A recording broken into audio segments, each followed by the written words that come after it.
Harry Truman once demanded to be given one-handed economists because he became so frustrated with his advisors meeting every demand for answers with, on the one hand, on the other hand. Truman would have liked Joseph Stiglitz, the Nobel Prize-winning economist who worked for a later Democratic president, Bill Clinton, and who does not mince words when talking about the current incumbent of the White House, Donald Trump. Stiglitz, in London to publicize his new book, says that for the past 6 or 7 years he has been growing increasingly disturbed by America's growing inequality and the simmering anger it has caused. I began to say, if we didn't fix this problem, we are going to have a political problem, and historically a Trump figure, a fascist kind of figure, arises. Asked whether he really thinks Trump is a fascist, Stiglitz says, I certainly think he has those tendencies. He is restrained by our institutions, and every day those institutions work we feel relieved. We don't know what the bounds are, and we don't know how far he would push those bounds. A couple of things are most disturbing: the attack on the press and the attack on the foundations of knowledge which goes beyond the press. A couple of things are most disturbing: the attack on the press and the attack on the foundations of knowledge. We have never had a president who day after day lies and is unaffected by it. Normally everybody you deal with is tethered by a sense of responsibility and truth, but not him. I think the other thing you have seen with some of these fascist leaders is using us versus them as a way of dividing society. Stiglitz says Trump is using racism and misogyny to divide America. To me it is deeply, deeply disturbing.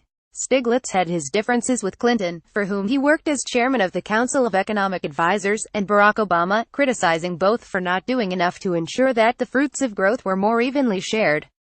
But he sees Trump as not just misguided but positively dangerous, a man who has difficulty telling the truth, whose word is not to be trusted, and who might even respond to being thwarted in his plans by pushing the nuclear button.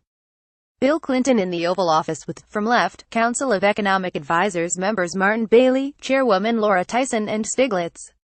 Photograph Wilfred O'Leap. He gives as an example the president's determination to rip up the North American Free Trade Agreement NAFTA, which created a free trade zone between the U.S., Canada, and Mexico a quarter of a century ago. Trump thinks the agreement has been bad for America but is running into strong opposition from big business, which has outsourced production to exploit cheaper labor costs south of the Rio Grande. What I worry about is that when Trump is confronted with the reality that he can't do on NAFTA what he wants to do, he will strike out like a little kid and do something dangerous, like putting his finger on a button he shouldn't be putting his finger on. Would Trump really put his finger on the nuclear button because he was thwarted over NAFTA? We don't know. There is a discussion in Congress to restrain his ability to put his finger on that button. Trump's victory over Hillary Clinton in the 2016 presidential race has encouraged Stiglitz to update and expand his 2002 book Globalization and Its Discontents. The original book, written in the wake of the violent protests on the streets of Seattle, Prague, Washington, D.C. and Genoa, assumed that globalization's discontents were in poor countries. The new book charts how the unhappiness has spread from the developing to developed world and led to Trump, Brexit, and growing support for extreme parties in continental Europe. We saved the banks, we saved the bankers, and we saved the shareholders. We didn't do much for homeowners. Stiglitz attributes Trump's election to globalization, rising inequality, and the legacy of the 2008 financial crisis. This is a global phenomenon. Part of it is growing inequality and the way people have come to understand that inequality. They see the world doing better and they see that they are not getting better off. They don't want to say it's because of what I've done, it's because of what's happened to me. Something that Trump said captured what a lot of people think: the system is rigged. Part of this is a legitimate anger relating to the crisis of 2008 and how we handled it. We saved the banks, we saved the bankers, and we saved the shareholders. We didn't do much for homeowners and the workers who were losing their jobs. Stiglitz says he told Obama before he became president that the focus should be on helping ordinary Americans. But the dominant influence were the bankers in Wall Street. The rules of the American economy were rewritten in the 1980s in ways that weakened labor and watered down antitrust and other competition laws, Stiglitz says. He believes discontent would have surfaced even without the 2008 crisis. But I think it worsened it, crystallized it.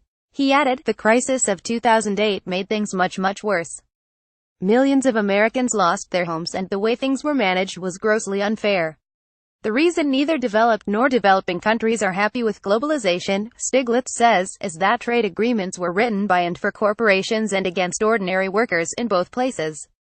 Donald Trump. Stiglitz believes living standards will go down if he succeeds in implementing his policies. Photograph drew anger. RJT images. Stiglitz was born in Gary, Indiana, in 1943.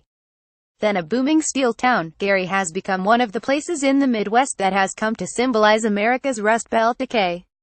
Stiglitz says he understands the anger that turned Indiana into Trumpland because for the poorest Americans, wages adjusted for inflation had not increased for 6 decades.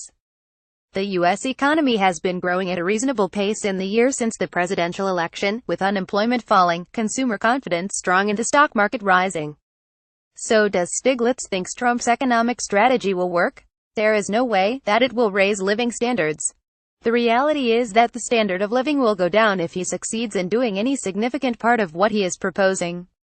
He is proposing deglobalization, breaking up the efficient supply chains that have been created and raising costs. If manufacturing jobs do come back to the U.S., they will be done by robots in high-tech parts of the country rather than the Rust Belt states. The updated globalization and its discontents sketches out 3 possible ways forward: doubling down on the current model of globalization, the new protectionism, or a fairer globalization. More of the status quo is not politically feasible, he says, and wouldn't work anyway, while Trump is the manifestation of the new protectionism. It means going back into yourself, ignoring all the advantages of trade such as specialization. It's dishonest populism. We have to make globalization work, stop more than 100% of the gains going to the people at the top. We are dealing with countries all over the world.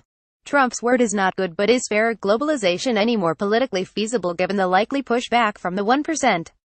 There is going to be resistance.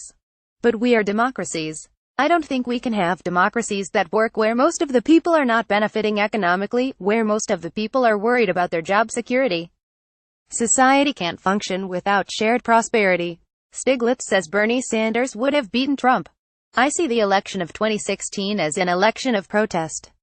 Bernie represented a return to the old values: a middle-class lifestyle, a home, a secure retirement, education for your children, healthcare. Jeremy Corbyn is saying the same thing in the UK. Instead, America is led by a man Stiglitz says should not be in the White House. He is not fit to be president. He does not have an understanding of the issues, the political process. He is used to making one-time deals. You can cheat your contractors when you buy a real estate property and fix it up. Reputation doesn't matter. For the President of the United States, reputation does matter. The reputation of the United States does matter. We are dealing with countries all over the world. They want to know if your word is good. Trump's word is not good. Globalization and its discontents revisited. Anti-globalization in the era of Trump and the Euro and its threat to the future of Europe by Joseph E. Stiglitz are both published by Penguin on the 28th of November. Follow Guardian Business on Twitter at @BusinessDesk, or sign up to the Daily Business Today email here.